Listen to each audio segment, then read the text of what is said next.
O sol castigava o chão rachado do sertão como se quisesse apagar qualquer traço de esperança. Era início de outono, mas o calor parecia não saber disso. O vento soprava seco, levantando poeira e folhas mortas. No meio daquela vastidão, de mato ralo e galhos retorcidos, uma mulher caminhava com passos curtos, as mãos estendidas à frente como quem tateia o invisível. Era cega e estava sozinha. Assista até o fim e inscreva-se no canal para não perder histórias que parecem inacreditáveis, mas são reais. O nome dela era Maria Cândida, um nome doce demais para uma vida tão amarga. Seus cabelos, antes longos e pretos, agora estavam presos num coque bagunçado, salpicado de fios brancos. Os olhos leitosos não enxergavam a paisagem ao redor, mas a alma enxergava tudo: a dor, a traição, o abandono. Até poucos minutos antes, ela acreditava que estava em um passeio com o próprio filho, o único que ainda lhe restava, o mesmo que dizia cuidar dela com devoção. A viagem havia começado com silêncio, depois algumas palavras soltas. "Vamos parar um pouco para descansar, mãe", ele disse, a voz apressada, inquieta. "Fica aqui, eu vou ali buscar água." Maria assentiu com a cabeça. Confiava. Sempre confiou. Mas o tempo passou. Os pássaros pararam de cantar, e o som do carro se afastando cortou o coração dela como uma faca afiada. Não era só um atraso, era abandono. Sentou-se numa pedra úmida. Trazia consigo apenas uma manta velha, uma garrafa com água morna e o coração dilacerado. O sol queimava sua pele, os insetos zuniam em volta e o medo... o medo era o pior. Não por si, mas pelo silêncio. O silêncio de quem percebe que foi deixada para morrer. O tempo passou devagar. O calor diminuía, mas não a aflição. Ela tentava se lembrar de quando tudo começou a desmoronar. Talvez quando perdeu o marido, anos atrás. Talvez quando ficou cega e viu os parentes se afastando um a um. O filho, o último elo com o mundo, agora também se fora. Maria deitou-se no chão forrado pela manta. Chorou baixinho, sem lágrimas nos olhos, mas com o corpo todo em pranto, e ali, entre a terra, o suor e a dor, adormeceu. Não sabia se por minutos ou horas, mas algo a despertou. Primeiro foi o som. Passos leves, cuidadosos, quebrando os galhos, com um estalo sutil. Depois, um toque, uma lambida quente e úmida em sua mão. Maria se sobressaltou. "Quem tá aí?" perguntou a voz rouca. "É você, meu filho!" Ninguém respondeu, mas outra lambida veio. Depois, um focinho encostando na perna dela, com delicadeza. Um cheiro de mato, terra molhada e pelo sujo preencheu o ar. Era um cachorro, e ele estava ali, como se soubesse que aquela mulher precisava dele. O cachorro era Caramelo, desses vira-latas de rua, com o pelo desgrenhado e olhar atento. Magro, costelas à mostra, patas sujas. Mas havia nele uma firmeza, um propósito. Como se não estivesse ali por acaso. Maria tocou o focinho dele com cuidado. "Você tá perdido também, né?" sussurrou.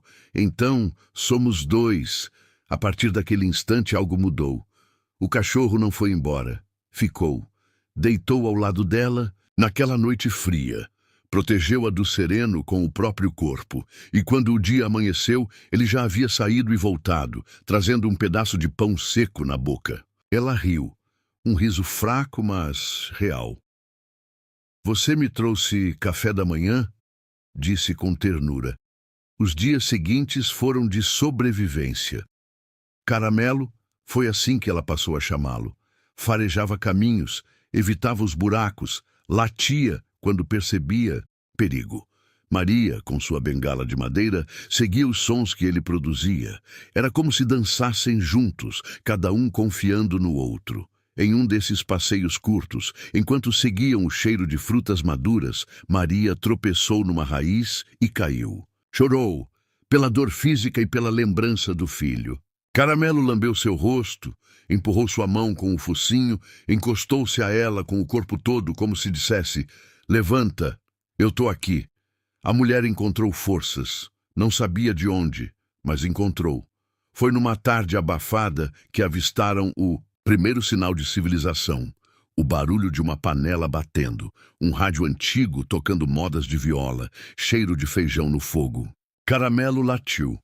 Uma vez, depois outra. E foi assim que uma porta rangeu e uma mulher apareceu na varanda de uma casa escondida entre as árvores.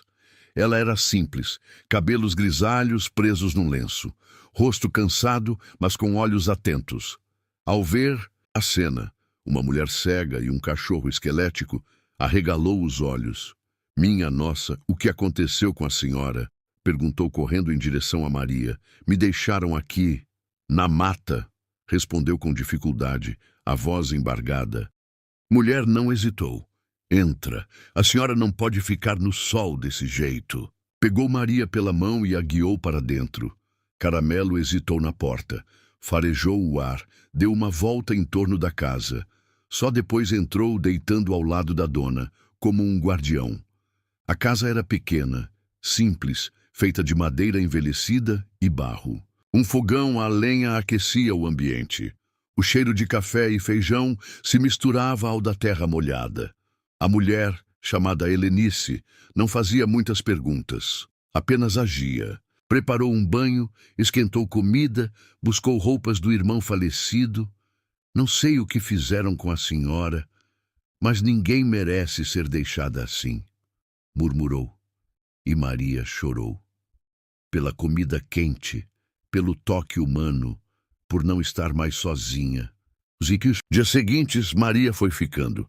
Helenice não parecia se incomodar. E Caramelo, que antes dormia fora, passou a se deitar sob o fogão, como se sempre tivesse morado ali. No vilarejo próximo, começaram as fofocas. A Helenice acolheu uma cega e um cachorro encantado, diziam. Vai ver é promessa. Mas havia também quem visse aquilo com olhos diferentes. Ela nunca teve filhos, talvez encontrou família. O padre ouviu os rumores e resolveu visitar. Chegou com um sorriso gentil, mas tenso. Caramelo se postou na porta, firme. Não rosnou, apenas olhou. Um olhar que dizia, só entra se for de paz. Sou amigo, disse o padre. Só vim conhecer quem andam chamando de milagre. E quando viu Maria, o padre estremeceu. Você é a esposa do Antônio, não é? A que perdeu a visão. Depois da febre, achei que tivesse morrido. Maria assentiu sem emoção. Foi o senhor que fez nosso casamento, padre. Lembra? Ele assentiu com vergonha nos olhos. E também fui eu que não voltei depois do enterro do Antônio. Me perdoe. Maria não disse nada. Apenas segurou a pata de Caramelo. O silêncio bastava. Aquela tarde foi diferente. Helenice cozinhou com mais carinho. O padre ficou para o almoço. E o cachorro, sempre ao lado de Maria, era tratado como igual. Naquela noite, quando todos dormiam, Maria acordou com um pressentimento, o filho. Ela sentia que ele sabia que ela estava viva, talvez não por remorso, mas por medo, e sentiu um arrepio. Do lado de fora, Caramelo estava em alerta. Farejava o ar, andava de um lado para o outro, algo estava mudando. E a floresta, que antes guardava apenas silêncio, agora começava a sussurrar. As manhãs no sertão voltaram a ter cheiro de café coado no pano e som de panela batendo no fogão a lenha. Mas para Maria Cândida, agora abrigada na casa de Helenice, tudo aquilo era novo. Ela não via a fumaça subindo da chaminé, nem o brilho do sol se infiltrando pelas frestas da janela.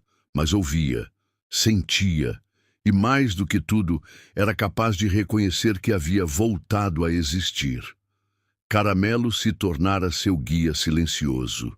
Era ele quem a ajudava a localizar a porta da cozinha, que a acompanhava até o galinheiro, que latia com um timbre diferente toda vez que havia alguém se aproximando da casa. Mesmo sem ter recebido um único comando, era como se soubesse exatamente o que fazer. Helenice, por sua vez, se transformava junto. Antes solitária, agora dividia o tempo entre os cuidados com a casa e com os dois visitantes inesperados. Aprendeu a confiar de novo, a falar com mais ternura, mesmo mantendo sua natureza reservada. E com o tempo, o hábito de cuidar da Maria e do cachorro virou necessidade. Era como se o destino, em seu jeito torto e duro, tivesse enviado a ela uma missão maior que qualquer tristeza do passado. Aos poucos, os três criaram uma rotina. Helenice cozinhava com esmero, sempre deixando um pedaço de carne separada para Caramelo. Maria sentava-se ao sol para sentir o calor no rosto e contar histórias que aprendera na infância. Caramelo escutava tudo deitado ao lado, como se entendesse cada palavra. No vilarejo, os burburinhos aumentavam. As histórias se multiplicavam como sementes ao vento. Diziam que Helenice agora vivia com uma santa cega que falava com os bichos. Outros juravam que Caramelo era um espírito guardião mandado por Deus. O padre tentava apaziguar. Deixem de criar lenda, minha gente. Aquilo ali é só bondade plantada no meio da dor. Mas um desses boatos chegou onde não devia. Aos ouvidos do filho de Maria, ele não voltou imediatamente. Primeiro, sondou. Depois, buscou informações com conhecidos. E quando teve certeza de que a mãe ainda estava viva, arquitetou um plano. Não era arrependimento que o movia, era o medo de ser desmascarado, de perder o controle da narrativa que contava a todos sobre sua própria virtude. Enquanto isso, uma nova figura começava a se fazer presente na vida daquela casa. Joãozinho, um menino da vila com pés descalços, cabelos desgrenhados e olhos curiosos. Apareceu primeiro por causa do cachorro. Disse que o vira um dia perto do rio e que achava que ele era dele. Helenice não duvidou. E por que você não cuidava dele, então? O garoto abaixou a cabeça, encabulado. Minha avó não deixava cachorro em casa, dizia que era bagunça. O silêncio que seguiu disse mais do que qualquer explicação. Caramelo se aproximou, farejou o menino e, depois de um breve latido, deitou-se aos seus pés. Ele é seu também, então. Pode vir vê-lo quando quiser, disse Maria, sorrindo. A partir daquele dia, Joãozinho passou a ir todas as tardes. Primeiro pelo cachorro, depois por Maria. Ela lhe contava causos antigos, histórias da seca, das estrelas, das promessas que a vida quebra e também das que a gente precisa manter, mesmo sozinho. Ele escutava tudo de olhos arregalados, como quem bebia de uma fonte rara. Helenice observava em silêncio. A cada dia, mais pessoas se aproximavam. Um vizinho trouxe um saco de feijão, outro doou cobertas. Um homem idoso deixou à porta um rádio antigo funcionando. Para a senhora ouvir as modas de viola, disse. A casa simples começou a se tornar um refúgio, uma ilha de calma num mundo cada vez mais corrido. Mas a tranquilidade não duraria muito. Numa tarde abafada, enquanto o céu ameaçava chuva, um carro branco apareceu na estrada de terra. Parou em frente à casa e dele desceu um homem bem vestido, cabelos penteados, perfume forte. Era o filho de Maria. Ao lado dele, 2 advogados e uma mulher segurando uma pasta. Caramelo imediatamente se postou à frente do portão. Os pelos eriçados, o olhar fixo, não rosnava, apenas mantinha-se firme, como se dissesse, aqui, não. Helenice saiu na varanda. Tinha as mãos ainda sujas de terra, viera da horta. Ao ver o homem, não disse nada, apenas chamou, Maria. A mulher cega, sentada à sombra da mangueira, ergueu a cabeça. É você? Mãe, sou eu. Vim te buscar. A voz dele era falsa, carregada de um afeto que não morava mais nele. Maria não respondeu, apenas apertou com força o pelo de Caramelo. Trouxe ajuda, gente da lei. A senhora não pode ficar assim nessa casa sem estrutura. Eles estão se aproveitando da sua fragilidade. Helenice se adiantou. A fragilidade dela é menor do que a sua covardia, rapaz. Aqui, ela tem casa, tem nome e tem amor. Um dos advogados entregou uma notificação. A senhora está convocada para a audiência. O filho dela pede tutela legal. Alega que a senhora não tem condições de tomar decisões sozinha. Maria sorriu. Triste. Meu filho me deixou numa floresta achando que eu morreria, mas Deus me mandou esse cachorro e essa mulher me estendeu a mão. Se depender de mim, é aqui que eu fico. O embate estava armado. O vilarejo ouviu a notícia e se mobilizou. O padre, Joãozinho, os vizinhos, todos se organizaram para acompanhar a audiência. Até a advogada da capital, que vira a matéria na TV, apareceu e se ofereceu para ajudar. Isso aqui não é só uma disputa legal, disse ela. É uma batalha por dignidade. Na véspera da audiência, a tensão pairava no ar. Helenice dormia pouco. Maria orava em silêncio. E Caramelo? Caramelo não saía do lado da dona. Se antes dormia no quintal, agora se postava dentro de casa, em frente à porta. O sentinela, silencioso. Na manhã da audiência, a vila parecia suspensa. No tempo, Maria vestia um vestido simples de algodão azul. O cabelo penteado, a bengala firme nas mãos. Helenice foi com ela, Joãozinho também. Caramelo, como sempre, seguia ao lado, mesmo que não fosse permitido entrar. O juiz ouviu os dois lados.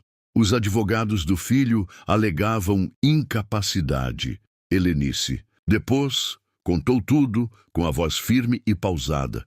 Joãozinho falou também, com simplicidade, mas com verdade. O padre testemunhou, mas foi Maria quem silenciou a sala. Eu sou cega, meritíssimo. Mas não sou incapaz. Enxerguei mais com o coração do que muita gente com os olhos perfeitos. Meu filho não me viu quando eu mais precisei. Essa mulher aqui, que nunca me viu na vida, me acolheu. E esse cachorro me deu a mão sem ter mãos. Só isso já diz tudo. O juiz pediu tempo para decidir. Disse que a situação exigia ponderação. Na volta para casa, Maria estava cansada, mas com o coração tranquilo. Deus sabe o que faz. E se ele me tirou de lá, foi para me trazer aqui. Naquela noite, Helenice fez um doce de abóbora. Joãozinho trouxe flores do campo. E Caramelo, ao receber um pedaço de pão de queijo, deitou-se satisfeito aos pés da cadeira de balanço. O silêncio voltou a habitar a casa. Mas era outro silêncio. Um silêncio de quem sabe que ainda virão tempestades, mas já aprendeu a se abrigar. As horas que se seguiram à audiência foram marcadas por uma mistura de alívio e incerteza. O juiz não havia dado sua decisão final, mas a forma como ouvira cada testemunho com atenção, e principalmente as palavras de Maria, havia plantado uma semente de esperança. Na vila, a história de Maria, Helenice e Caramelo havia deixado de ser apenas um boato. Tornara-se símbolo. Pessoas que mal se falavam antes passaram a se cumprimentar na rua. Vizinho que nunca havia trocado uma palavra com Helenice passou a levar pão caseiro pela manhã. Crianças deixavam desenhos na cerca. Um até rabiscou num papel amassado: Caramelo, o cachorro anjo. A casa ficava cada vez mais viva. Joãozinho ia todos os dias. Começou a ajudar nos afazeres. Varria o terreiro, buscava lenha, espantava as galinhas atrevidas que insistiam em ciscar o quintal. Mas o que mais gostava era de sentar no chão, perto de Maria, e ouvir suas histórias. Ela lhe falava sobre o céu, como aprendera a reconhecer o tempo pelas nuvens, sobre as plantas medicinais, sobre o cheiro da chuva antes de cair. Joãozinho, que nunca teve avô ou avó presentes, passou a chamá-la de Vó Maria. Ela, mesmo sem ver seu rosto, dizia que o conhecia melhor do que muita gente que via. E era verdade. Helenice, por sua vez, seguia com seu jeito duro e prático, mas o coração já não era o mesmo. Certa noite, enquanto costurava a barra de uma Toalha rasgada, disse baixinho, sem olhar para ninguém. Engraçado. Quando vocês chegaram, achei que eu ia ter que cuidar de 2. Hoje percebo que foram vocês que cuidaram de mim. Do lado de fora, Caramelo suspirava estendido no batente da porta. A lua cheia se refletia em seus olhos atentos, e o vento quente soprava suave, como um sussurro da própria vida dizendo: vai ficar tudo bem. Mas o que ninguém esperava era a chegada de uma carta. Veio num envelope amassado, trazida por um homem da prefeitura. Tinha um carimbo vermelho e o brasão do estado. Era uma notificação sobre o terreno onde Helenice morava havia mais de 20 anos. Informava que a área estava sob disputa judicial, pois uma empresa de celulose alegava a posse legítima para a exploração de plantio de eucaliptos. O papel dizia que, caso ela não apresentasse registros atualizados de propriedade, poderia ser obrigada a deixar o local. O prazo era curto. O tom era ameaçador. Helenice sentiu o mundo se desmanchar debaixo dos pés. Depois de tudo isso, ainda querem me tirar daqui? Murmurou, o envelope amassado entre os dedos. Maria ficou em silêncio. Mas Caramelo, que estava ao seu lado, levantou a cabeça, farejou o ar e caminhou até Helenice, encostando o focinho em sua mão. Você viu, né, Caramelo? Sentiu antes da gente, disse ela, com um sorriso triste. Mas tristeza, ali. Não, tinha vez por muito tempo. A comunidade reagiu. O padre convocou uma reunião na igrejinha. A advogada que cuidava do caso de Maria se prontificou a ajudar também com a documentação de Helenice. Joãozinho começou a recolher relatos dos moradores antigos, fotos antigas, tudo o que pudesse comprovar a presença histórica da família naquela terra. Foi numa dessas idas ao povoado com o padre que Joãozinho conheceu Dona Ritinha, uma senhora com mais de 90 anos que morava numa casinha de taipa escondida no mato. Ao ouvir o motivo da visita, seus olhos marejaram. Eu era menina quando o pai de Helenice cuidava dessa terra.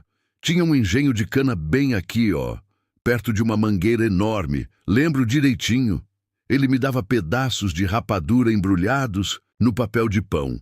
A idosa descreveu a casa, o cheiro da cozinha, a plantação de milho.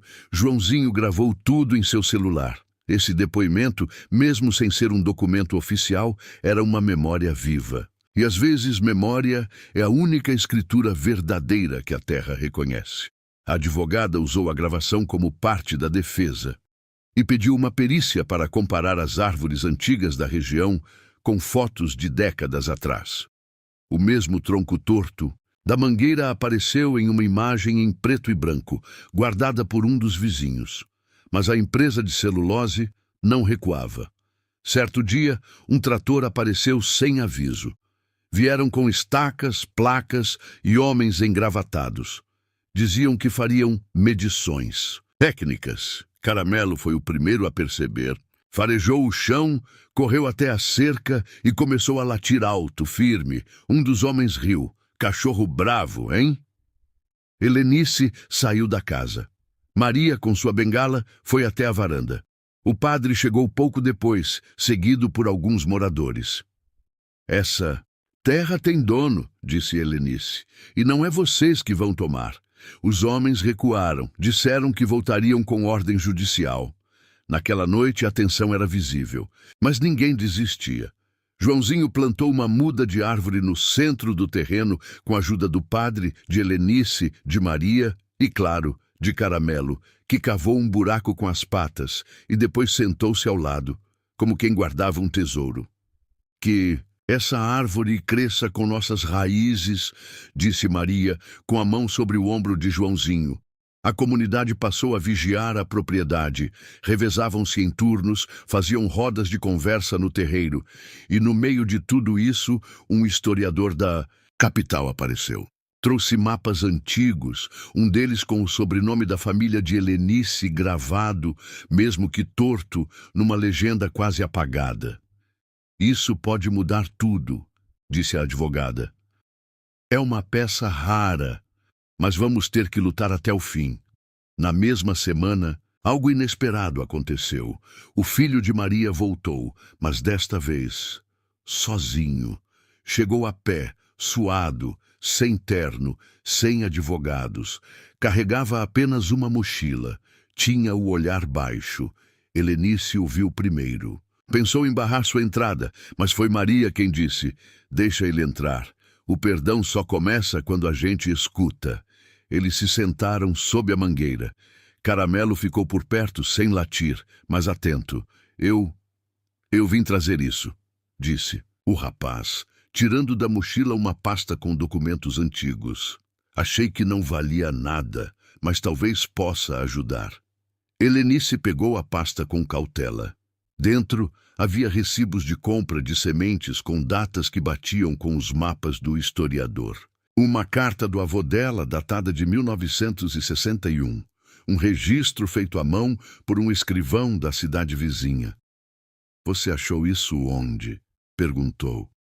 "Estava guardado com as coisas do meu pai. Eu nem lembrava." Maria ficou em silêncio. Depois disse: "O bem nunca volta com barulho, mas quando volta, a gente sente." E foi verdade. Mesmo que o perdão não fosse imediato, aquele gesto mudou o rumo da história. No dia seguinte, a advogada confirmou. Os documentos seriam cruciais, e a audiência final já tinha data: 30 dias. Na vila, a tensão aumentava, mas também a solidariedade. Pessoas colavam bilhetes no portão, diziam: "Essa terra é de vocês, resistam." Helenice, mesmo cansada, sorria. Maria, sentada no terreiro, ouvia os sons ao redor com uma serenidade quase divina. Mas Caramelo estava inquieto. Farejava a casa à noite, rondava mais do que de costume, rosnava para a estrada vazia.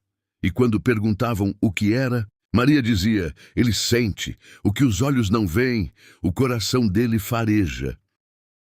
O sol mal havia nascido quando Helenice se levantou naquela manhã. A casa, ainda em silêncio, guardava a respiração tensa de quem sabia que o dia seria decisivo. A audiência final, aquela que definiria o futuro da terra, da casa, de tudo o que haviam construído nos últimos meses, aconteceria nas próximas horas. Ela acendeu o fogão a lenha e colocou o café para coar. O cheiro invadiu a casa com sua ternura quente, como um abraço de esperança. Maria acordou pouco depois. Sentou-se na cama, arrumou os cabelos com calma, vestiu seu vestido azul e pegou a bengala. "Hoje a gente não vai lutar, a gente vai colher." Caramelo, como sempre, já estava em alerta. Dormira mal. A noite anterior havia sido inquieta. Durante a madrugada, ele latira algumas vezes, andara de um lado para o outro na varanda e até arranhara a porta, como se algo estivesse para acontecer. Joãozinho chegou cedo. Vestia uma camisa branca engomada que o padre emprestara. Trazia uma pasta com os registros que ajudara a reunir e uma carta que escrevera à mão com sua letra torta, dizendo ao juiz por que aquela casa era mais do que uma casa. A advogada chegou em seguida. Estava animada, mas prudente. "Temos provas fortes, apoio da comunidade e um histórico consistente, mas precisamos estar prontos para tudo." Maria se aproximou e, com a calma de quem enxerga o invisível, segurou a mão da moça e disse: "Às vezes não é sobre ganhar, é sobre deixar claro que a gente não vai mais ser apagado." E foram, todos juntos. Helenice, Maria, Joãozinho, a advogada e Caramelo, que mesmo sem poder entrar no tribunal, seguiu até o portão, sentou-se e ali ficou, como se dissesse: "Eu espero e vigio." A sala de audiência estava cheia. O juiz, o mesmo da primeira audiência, olhou todos, mas com atenção. Não era um homem fácil de ler. Seu rosto parecia esculpido em pedra, mas seus olhos não mentiam e estavam atentos. Do lado da empresa de celulose, uma comitiva de advogados engravatados se posicionava com pastas, planilhas e argumentos prontos. Um homem de meia idade, que cheirava a perfume importado e arrogância, tomou a palavra. Meritíssimo, essa propriedade é tecnicamente irregular. Temos aqui um histórico cartorial que comprova lacunas na documentação. Nossa proposta é simples: utilizar uma parte do terreno para fins produtivos. A outra parte será compensada com uma indenização justa e com projetos de responsabilidade social. A proposta soava polida, mas fria, estratégica. A advogada de Helenice pediu a palavra, entregou as novas provas, o mapa antigo, os recibos, o depoimento gravado de Dona Ritinha, os registros entregues pelo filho de Maria, o documento do historiador. Não é só sobre terra, meritíssimo. É sobre história, sobre pertencimento, sobre memória viva, chamaram as testemunhas. O padre falou com voz firme, emocionado. Disse que em décadas de ministério nunca vira uma história tão transformadora. Falou do valor da terra, mas também do valor humano de tudo aquilo. Joãozinho foi o próximo. Subiu ao púlpito com os pés trêmulos, mas com o coração firme. Disse como conheceu Caramelo, como Maria o ensinou sobre plantas, sobre o céu, sobre o silêncio. Disse que aquela casa era a única onde se sentia em casa. Depois foi a vez de Maria. A sala ficou em silêncio. Eu sou Maria Cândida. Tenho 64 anos e fui deixada para morrer numa floresta, mas Deus me salvou. Usou um cachorro caramelo, uma mulher de coração valente e um menino que ainda acredita nas pessoas. Essa terra me deu uma segunda chance, não porque ela é bonita, mas porque nela eu fui vista, escutada, amada. O que eu peço hoje, meritíssimo, é que não deixem que isso seja arrancado da gente de novo. O juiz fez uma pausa longa, respirou fundo, olhou os papéis, depois disse: chamo agora o requerente da primeira ação, filho da senhora Maria Cândida. O rapaz levantou. Estava diferente, mais magro, mais simples. Os olhos já não carregavam a arrogância de antes. Subiu ao púlpito. Pigarreou. Olhou para a mãe, depois para Helenice. Por fim, abaixou a cabeça. Meritíssimo, eu desisto do pedido de tutela. Não sou mais parte dessa disputa. O que fiz com minha mãe não tem desculpa. O que essas pessoas construíram aqui, eu não tenho direito de tocar. Eu só vim pedir que o senhor escute eles, não eu. Foi como se o tempo parasse. O juiz anotou, fez um gesto para que ele se retirasse, e então pediu que todos saíssem da sala. Precisava deliberar. Lá fora, sob o sol forte, Helenice se sentou no banco da praça. Maria tateou até o lado dela e se acomodou. Joãozinho correu até Caramelo, que ainda estava lá, firme, sentado à sombra de uma árvore, como uma estátua viva de fidelidade. Foram horas até que o juiz os chamasse de volta. Sentença foi lida com voz pausada. Os termos jurídicos se entrelaçavam com palavras de reconhecimento. A decisão era clara. A terra permaneceria com Helenice, sendo reconhecida como posse legítima e histórica.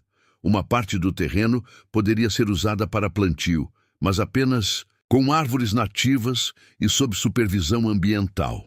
A empresa de celulose foi proibida de tocar qualquer metro quadrado fora dessa delimitação, e a comunidade local teria direito de participar das decisões futuras sobre o uso do solo. Maria não chorou, mas sorriu como quem renasce. Helenice baixou a cabeça, cruzou os braços e soltou um suspiro que parecia carregar 20 anos de luta.